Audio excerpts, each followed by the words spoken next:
जय माता की सभी को। आज का विषय है माता मदान्नन के साथ कौन कौन सी शक्तियां चलती हैं। देखिए, वैसे तो सभी जानते हैं जो माँ चुगान्नन मदान्नन की सेवा करते हैं, पर कुछ लोग ऐसे हैं जिनके मैसेज आते हैं, कमेंट आते हैं कि क्या माता मदान्नन ही माता चुगान्नन है और क्या चुगान वाली माता ही चुराई वाली माता है।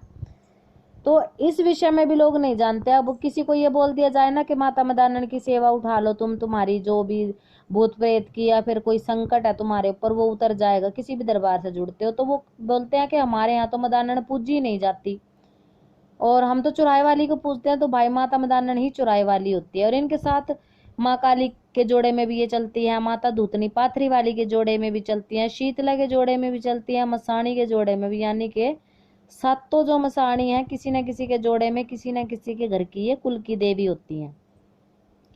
तो यहाँ तक तो सभी को समझ में आ गया। अब माता मदान्नन के साथ और भी शक्तियां पूजित है, जैसे माइका प्रेत भी इसको बोल दिया जाता है और पीर भी बोल दिया जाता है, चुगानी पीर, मदानिया पीर भी इसको बोलते हैं। तो ये शक्ति माँ के साथ बिल्कुल हर जगह पे पूजित है। जिनके घरों में देखिए लाग है, ज्यादातर वाल्मीकि समाज में इनको पूजा जाता है, इनके मुर्गे वगैरह भी होते हैं, लोग करते हैं होली दिवाली जिनके लाग होती है।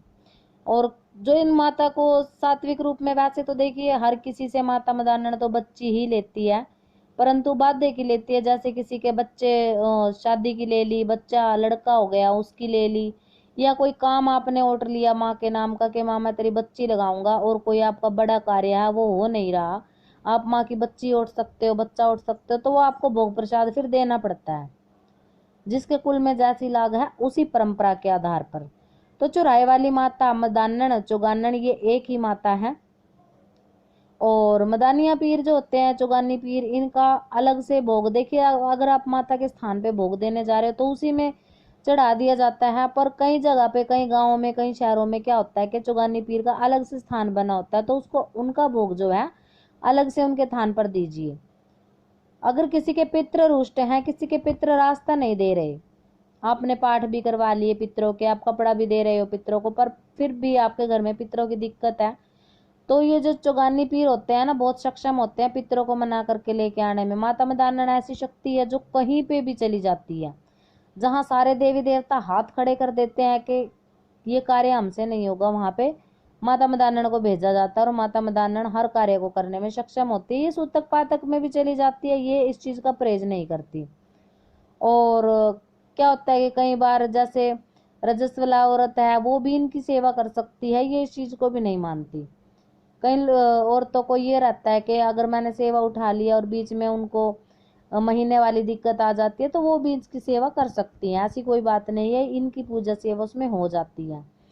तो इनकी सेवा के लिए वैसे हम वीडियो डाल चुके हैं, परंतु फिर भी जो लोग माता की सेवा उठाने की सोच रहे हैं, तो माँ की 11 दिन की, 21 दिन की, 31 दिन की, 41 दिन की ऐसे सेवा उठाइए। और जैसे 5 लड्डू माई के लगते हैं, 5 लड्डू उनको रोजाना दीजिए उनके थान पे, कच्ची लस्सी से नहलाइए, स्नान करवाइए। पहले दिन आपको चुनरी और नारियल अर्पण करना है, और जितने दिन की आपने सेवा उठाई है 31वें दिन का भोग प्रसाद लगता है वो आपने अर्पण करना है। गेंदे के फूल इसमें होते हैं, और माँ का 16 श्रृंगार होता है, बताशे, लौंग, इलायची। ये आपके सामर्थ्य के हिसाब से क्वांटिटी निर्भर करती है, जितना आप दे सकते हो। नारियल चुनरी माँ को जरूर चढ़ाए। और अगर आपसे बनता है तो कच्ची पक्की लपसी का भी भोग लगा सकते हो। माँ को सूजी का हलवा बहुत पसंद होता है। मीठे चावल बड़े चाव से माता खाती है, क्योंकि हम गांव से हैं तो गांव में ज्यादातर मीठे चावल ही माई को चढ़ाए जाते हैं। तो मीठे चावलों पे गुड़ के जो बने होते हैं माँ बहुत प्रसन्न होके खाती है। जिनके कार्य अटके हुए हैं, जिनके ऊपर सवारी आती है, शक्ति आती है, खुल नहीं रही है, जो ये चाहते हैं कि मेरी सवारी खुले, मेरी शक्ति खुले, तो उनको माता चुगानवाड़ी की, मदानवाड़ी की सेवा उठा लेनी चाहिए। उनकी सेवा उठाने से आपकी शक्तियां खुलकर आती हैं। और समय समय पे माई रानी को भोग देते रहिए। अगर आप सुबह सवेरे मुंह अंधेरे जाकर के माँ को केवल कच्ची लस्सी से भी स्नान करवाते हो तो भी माता रानी आपके अधिकतर दुखों को हर लेती है। दुख हरणी सुख करणी इनका नाम है, और ये सबसे बड़ी शक्ति है। चौराहे पे जितनी भी शक्तियां वास करती हैं वो सभी माता चुगाने वाली, मदान वाली के साथ में चलती हैं। तो भाई जिनके घरों की ये कुल की देवी हैं, जैसे हमारी कुल की देवी हैं, तो उन लोगों को तो मेरे हिसाब से तो कोई कमी होती नहीं है, क्योंकि माता रानी अपने भक्तों पे, अपने बच्चों पे अगर कोई सच्चे मन से सेवा करता है तो हमेशा ही दयालु और कृपालु रहती हैं। अगर कोई इनको उलट में भेज दे तो ये अपने भगत का सर्वनाश भी करती हैं।